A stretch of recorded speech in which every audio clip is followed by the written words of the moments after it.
Hi, folks. It's Mark Merrill with Firm.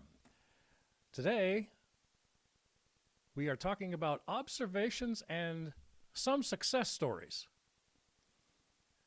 For our version today, we get right to the stories of the most important things to American citizens and Maine citizens for you as well, folks, with Maine observations. But getting right down to it to begin with, the first debate between Republican governor candidate Bobby Charles and Democrat candidate Troy Jackson, who you see over here, was not much of a face-off. And as we bring up the information that we got from the Maine Wire, the staff had some input on that, and we're going to play that for you right now. Get that information for you right away here.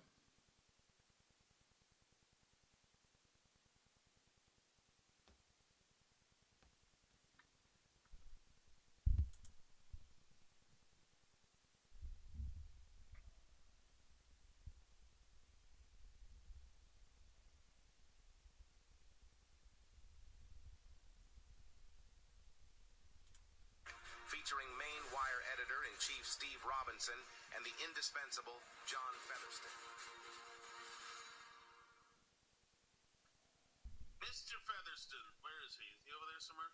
In a moment, we're going to talk to John Featherston. He was there for the debate. Former Senate President Troy Jackson and Bobby Charles last night.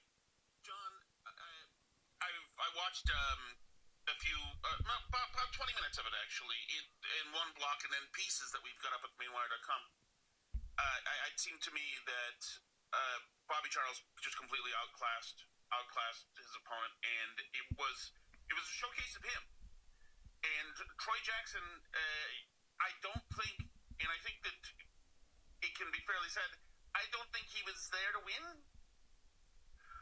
Tom, I look at it as I think Troy Jackson missed his nap time and juice box and cookie at 4 o'clock yesterday because he wasn't prepared for the debate. He wasn't dressed for it. He was yawning during it. He was throwing his head back. His body language was good, and he just turned it into a man wants to be the governor of Maine. And 30 seconds into the debate, he's calling his opponent, childlike names and stuff like that. So I mean, he missed his nap yesterday, and it showed. And it wasn't a good look, and like I said, he's been in government for 25 years. I had a nice conversation with him after the debate. I don't think he's the worst person I've ever met in my life. Good, and he apologized and we'll talk about why he had apologized, but he'll never be governor of the state of Maine, and I think he was just there last night to get a union hack job going forward. Yeah. So, Seamus, let me ask you something, because I think the aesthetic of candidates is a very interesting thing, and some of them do this well, some of them don't. So Mitt Romney, he's a suit and tie guy, and he speaks like a suit and tie guy. The other guys, like Scott Brown in Massachusetts during his successful run, he was a barn coat guy, and he kind of speaks like a barn coat guy. I think that Bobby Charles looked good. He was dressed like a candidate who's going to be the star of the show and who's dressing respectfully. I thought Troy Jackson was dressed down. He had the windbreaker vest thing going, and I think that would have worked if he had some weighty and heighty things to say. But he was dressed low rent, and he spoke low rent. He was unimpressive in every single way, at least to me, Seamus. Yeah, I agree. I wish that in general we could raise the standards of political officials' dress and their rhetoric, their rhetorical abilities, because generally they're very poor. I appreciate that Bobby Charles was dressed properly for the occasion, and I think that Troy Jackson's look was going for the relatable blue-collar worker, but he does not look or act or sound like the relatable blue-collar worker, so it just totally falls flat. John, is part of that, or no, let me ask you, Graham, is part of that he wants to not look like management? Is this a nod to the union boys? Oh, it's him trying to be the blue-collar guy. It's him trying to be I'm the Fetterman wearing the sweatshirt. Because, those establishment politicians up in Augusta, they're the suit and tie guys, but I'm Troy Jackson. I'm a logger. I got calloused hands. I'm a blue collar guy. Obviously, we all know the exact opposite is true. I mean, you can't think of the deep state of Augusta, the swamp of Augusta, without Troy Jackson. Like he's been in politics for 22 years. This is his entire life. He's as much as a bully, deep state creature as you can possibly get. But it didn't work for him. Like the look wasn't even very good. It was just like an out of place vest in that. Like if you're gonna dress blue collar, dress blue collar. Don't go halfway with like the vest look. He looks like an inspector. Yeah, Bobby outclassed him in every element last night. There's no doubt about it. Is that like an inspector? He looks like he would be the one inspecting your job site while you're out working. Yeah. Well, that is integral to the shakedown. So maybe that is something that he was going for. Well, folks, that's the way that went as far as the Maine Wire's observation of the first debate between Troy Jackson and Bobby Charles up here. As we move along here on Firm, we're into observations and success stories. We're certainly going to do our best to make sure that you're fully informed on several of them over the last week. As we move along, though, folks, I think everybody is comfortable with what happened with the end of the Olympics coming and ending on a very high note for the not only American the men's hockey team, but also the women's hockey team. But right here we have just that right here, as the young man, I believe, was the goaltender. We don't have his name right off. We probably should, but all due respect, and they brought home the top medal that you can possibly get, and defeating a northern opponent in our own continent, our own hemisphere. Canada 2-1 in overtime. Now, American Free News Network, or AFNN, has some fellow followers and travelers are covering this story as well. Although the network accepts no advertising, but they try to promote efforts of people and organizations who they believe share our value set and encourage readers to give them a look. So that's American Free News Network. We can certainly give you that link for them as well, folks. But to complete the story here from AFNN, Alabama and Team USA defeat Canada out of nowhere. Canada became poorer than Alabama. How is that possible? Does Alabama even matter? Well, it was not a good weekend for those in Canada who suffered from Trump derangement syndrome, or TDS. They made Sunday's hockey match with Team USA all about politics and Canadian pride. Trash talking turned to trash eating, but the writer here, Don Serber, says he congratulates Canada on its 2 silver medals in hockey, female and male as well. And if we make it a best of the 57 genders tournament, Canada will beat Team USA. Ha! Wink, wink on that one. Remember, not all Canadians suffer TDS. Sane Canadians realize it's just a game. They usually win. The last time USA men's team won was the Miracle on Ice, 1980, as we all know. In all, Canadian men have 9 men's team gold medals, and the U.S. has 3. So there. Got something to hang your hat on, at least, Canada. What really shocked Canadians is the realization that 49 of the 50 states are better off than Canada financially. They accept that America in whole has a better economy. What galls them is that those southern states are better off. So guess what? According to the writer here, the TDS crowd believes slavery is still alive in the Southeast Conference states. Yeesh. Really? I don't know about that.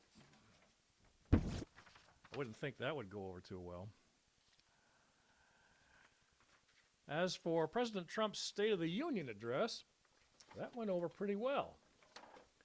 In addition to having the, of course, aforementioned men's hockey team there to show off their gold medals, And as we bring up the next picture for this story here of President Trump's State of the Union address and speech, of course, it was one of the longest ones at 1 hour and 48 minutes, as we all know in U.S. history. But now, according to another gentleman with a different take, we decided to use this one, folks, here for Firm today. We're talking about our observations, others' observations, and success stories. Scott Pinsker at the PJ Media, it's called, took this from a HuckabeePost.substack. And Mr. Pinsker, talking about the overall speech from Donald Trump, as well as his opponent there on the Democrat side. You see before you right here, we'll get to her in a moment. But Mr. Pinsker starts off by explaining that what the media has presented as one random unrelated action after another, the arrest of Maduro, the blockade of Venezuelan oil, and trade deal with India, reversal of Obama's climate change policy, thank God that that's gone under the bridge, it's like dirty water, Oosh. And the pressure on Iran currently overseas, it can be put together with all those things, folks, like puzzle pieces, says Mr. Pinsker, as part of an overarching plan that's crippling almost all of our major enemies worldwide. Not just Maduro and Iran, but China and Russia, whose ability to wage war on Ukraine is being strangled by Trump. The media has been pushing, he says, the narrative that Trump blundered in arresting Venezuelan dictator Maduro, and nothing has really changed there. We already linked to an article about how much really has changed, but this may be the biggest sign yet. It's been revealed in the past 7 to 10 days, Energy Secretary Chris Wright, in a trip that would have been unimaginable a few months ago, landed in Venezuela recently and was given an energy sector site tour by acting President Delcy Rodriguez. Things are moving along, despite what the media says. Wright was later joined by top War Department officials for a meeting with Venezuelan interim authorities, and reportedly they discussed creating a free and safe and prosperous Venezuela for the Venezuelan people, the United States, and the Western Hemisphere altogether, as a whole. I don't know about you folks, but it seems to me that would give a big sigh of relief to all the South American and some Central American countries, don't you think? Brazil, one of the biggest ones in South America. China's been after them. I think Brazil turned them down as far as trade. See, that's what China likes to do first, is they try to visit. Oh, it's just a cordial visit, says Xi Jinping. Right. I wouldn't trust him if he was going to invite me to a dinner over in Beijing. Might never leave alive. Well, there's still a long way to go, though. It sounds as if there are already major positive changes taking place thanks to President Trump, and a poll found this, folks. 72% of Venezuelans think their nation is now moving in the right direction. So, as we conclude here, as we get to Ms. Wonderful, as you see behind me over here, Abigail Spanberger. Yes. The Democratic Party announced its official response to Trump's State of the Union address on that Tuesday evening, most recently. Abigail Spanberger provided a great illustration of the yawning gap between most media narratives and reality. Now this continues on.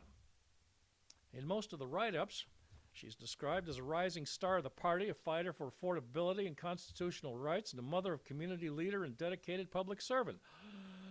Really? Wow. Is that right? She's become the new face of the AWFL. Oh, great. Is this a challenge to the NFL? Oh, I'm sorry. The AWFL meme acronym stands for Affluent White Female Liberal. Talk about a snorer. She ran as a moderate centrist, then immediately jerked the state hard left, and she's presided over an array of far-left power grabs, folks, including blatant gerrymandering, blocking cooperation with ICE to remove illegal alien criminals. Jeez. You're no friend of the United States, lady. How'd she get elected? Targeting also, folks. Targeting parents who object to disturbed males in their daughters' locker rooms.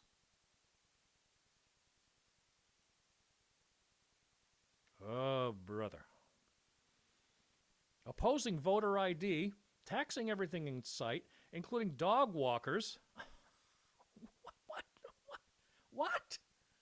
Taxing dog walkers? Is she serious? And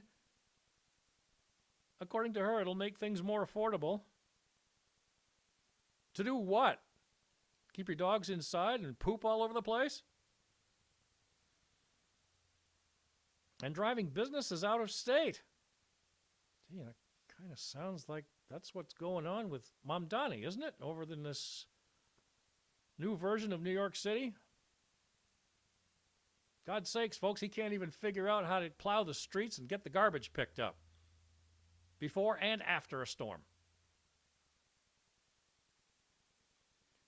She ran a bait and switch, a petition to investigate her for breaking her campaign promises, and it quickly drew over 80,000 signatures. Amy Curtis at townhall.com describes her as the worst person the Dems could possibly pick, so we wholeheartedly endorse their choice, and the GOP response to the response should just be a subtitle underneath her reading, "Don't believe a single word. Not one. Don't do it. I wouldn't if I were you." Yikes. We're coming up, folks, on another one here, which is violation of free speech. And that is from our friend Tom Fitton of Judicial Watch. We'll put his picture and everything up on the screen here in just a second as we continue here on Firm for observations and success stories. So there we are. Now the details we're going to get for you there, folks, in just a moment for Tom Fitton's investigation on that. Actually, his company, Judicial Watch, is handling this particular case. So we'll give you Tom Fitton right now in another video presentation. And he will give you some details as to how this case got started. Free speech, where a school official was fired for conservative social media posts.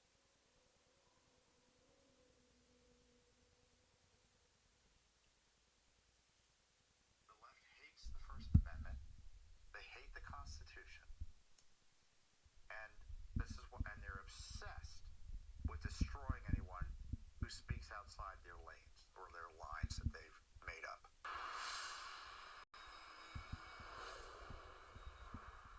Judicial Watch filed another important federal civil rights lawsuit on behalf of a conservative teacher or educator who was fired by a school district over straightforward social media posts on matters of public concern. And the way they went about it was really nasty. We filed a lawsuit against Barnstable Public Schools up in Massachusetts. I think it's our third lawsuit up there recently over trying to protect the First Amendment rights of teachers. They really hate conservatives up there, it looks like, and have contempt for the First Amendment. We filed the lawsuit under the civil rights statute called under 42 U.S.C. 1983. It's a breach of contract case. It's a promissory estoppel case filed on behalf of John Bergonzi. And I want to go over the lawsuit with you because I think it's interesting. And I want to kind of show you how our expert lawyers, in this case Michael Bekesha, develop the case and explain it to the court. Okay, statement of facts. Let's go and bring up the case. I'll bring it up so you can read it along in part with me. In August August 2024, plaintiff, our client, was a tenured science teacher at Brockton Public Schools in Brockton, Mass. Plaintiff had taught at Brockton for 17 years, and he was teaching science as he had in prior years in 2024. He applied for the job as associate principal position as associate principal at Barnstable High School in August of 2024. On September 3rd, he interviewed for the associate principal position at Barnstable High School with at least 8 and as many as 13 Barnstable public school teachers and administrators. I mean, if that's not an indictment of our public school system, I don't know what is. He's trying to get a job as assistant principal, more or less, and he has to interview with 20 people. He also interviewed with the Barnstable Public School Superintendent, Sarah Hearn, and the high school principal, obviously, on September 6th, so he had 2 interviews.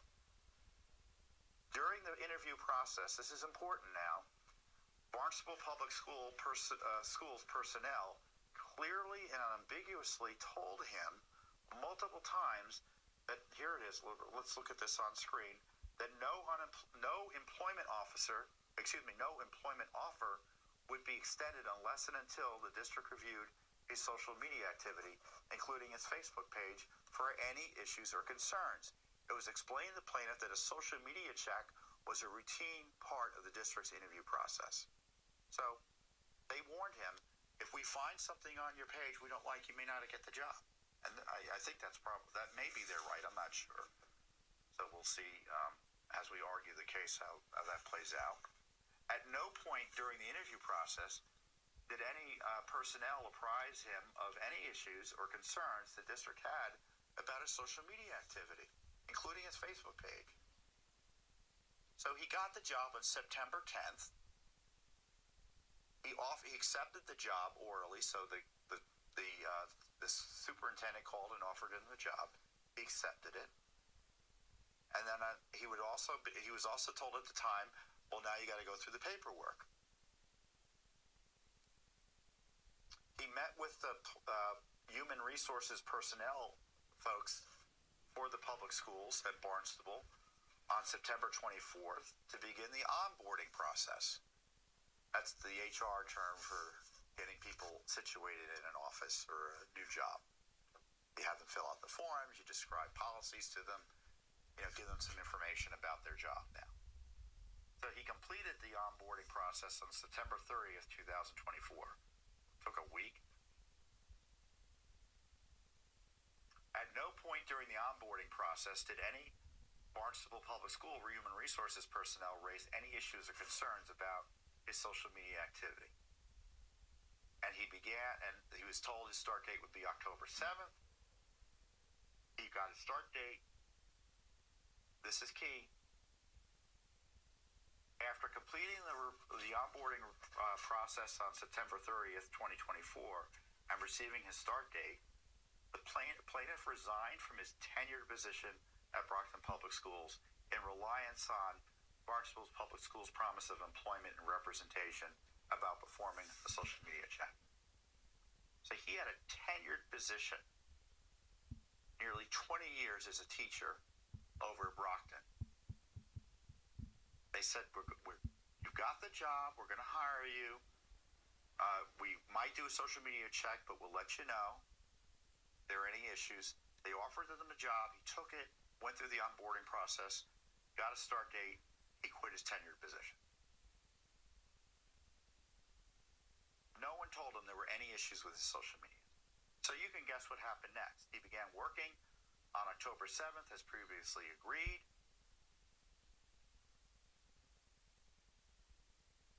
He got a letter confirming his start date, what his salary was going to be. Your start date, and this is what they said in the letter, your start date is determined by a successful background check.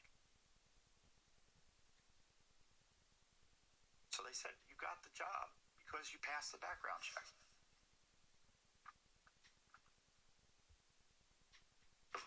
The representation further confirmed that he satisfied all requirements for employment. This is what we allege, including passing a social media check.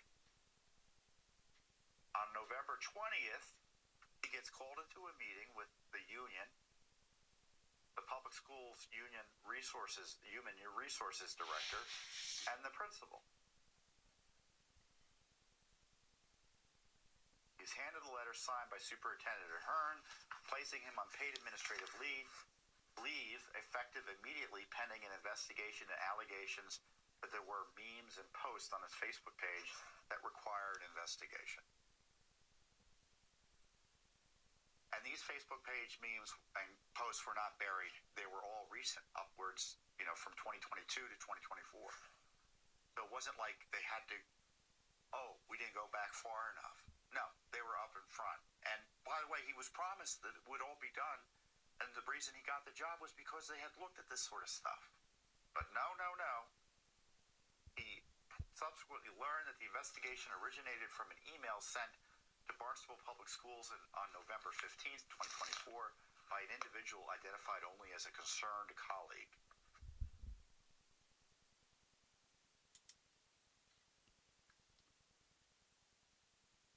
So, ladies and gentlemen, that is unfortunately what happened to the instructor, the teacher, with 20 years. I mean, come on, folks. Amazing that this is even happening to someone like him. So to address the final part of this particular case, we go with a printout from judicialwatch.org, and we'll certainly provide judicialwatch.org if you want to take a look at some of the things that Tom Fitton's spectacular and amazing group of trial lawyers have been around for almost 30 years, maybe a little over 30 years by now. As of December 10th, 2024 termination, Barnstable Public Schools, you heard, had not identified any disturbance caused by a Bergonzi's post other than the single email from the individual whose name was withheld from Bergonzi. Barnstable Public Schools also had not identified any instance in which a parent, student, co-worker, or member of the public raised any concern about Bergonzi's post, his social media activity, or his fitness to serve as an associate principal. Nor did Barnstable Public Schools identify any concern about Bergonzi's work performance or professionalism.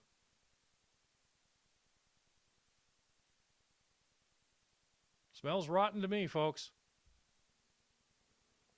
Bergonzi, in the meantime, though, the complaint alleges, was fired because his protected speech did not, quote, reflect the values of Barnstable Public Schools as a result of termination.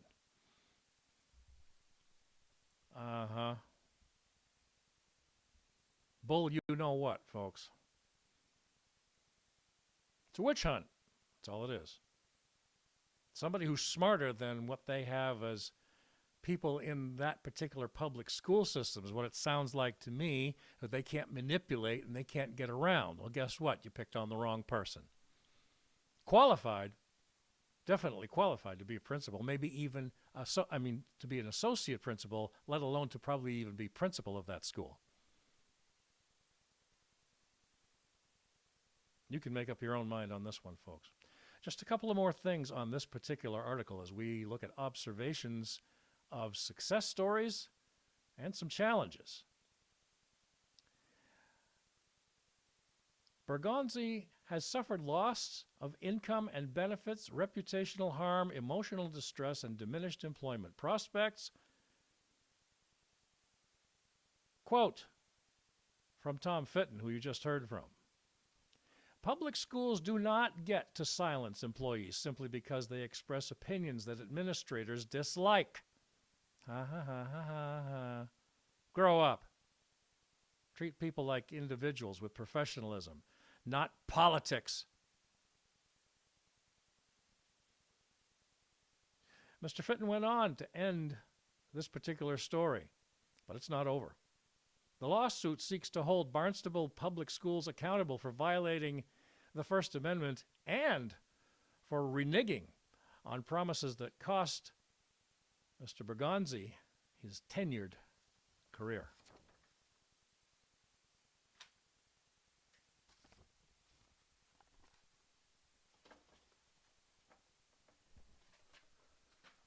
meantime, ladies and gentlemen, we thank you for joining us on this particular episode of Observations and Success Stories, and some challenging.